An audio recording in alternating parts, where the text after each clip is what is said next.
A fin de semana, Vila García celebrará o 17º Campeonato Semirrápida Santa Rita de xadrez.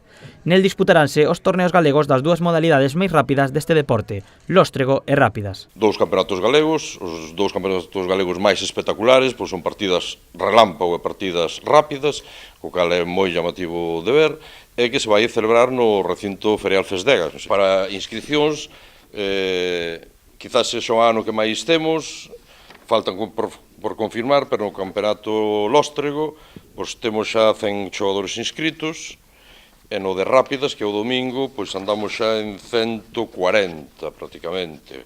A emoción destas partidas está nos tempos de cada modalidade. Modalidades, hai tres modalidades no xadrez, o que é o lóstrego, relámpago, rápidas e lentas.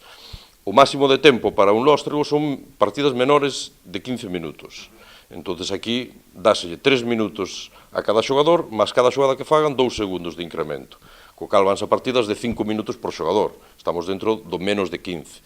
As rápidas son de 15 a 1 hora. Entonces, con 10 minutos máis 5 de incremento, cada xogada que fagan, consideramos que superan os 15 minutos, co cal estamos en ritmo rápido. No torneo participarán algúns dos mestres titulados neste deporte. Dentro dos eventos hai máis ou menos 8 ou 9 maestros titulados, maestros europeos e maestros internacionales, sendo no lóstrego, que é o do sábado, o primer cabeza de serie, Fernando Sánchez Ayer, do Club Xadrez Rianxo, e o segundo Antonio Pazos Porta, do Círculo Ferrolano. E xa no rápido, que é o domingo, pois Roy Reinaldo, do Fonte Carmoa local, o primer cabeza de serie, e o segundo Antonio Pazos Porta, do Círculo Ferrolano, igualmente. O evento, que se celebrará en Fesdega, é clasificatorio para o Campeonato de España. A modalidade de lóstrego disputarase o sábado a partir das 4 e a de rápidas o domingo durante todo o día. Departiranse 1.160 € para os primeiros clasificados de cada categoría.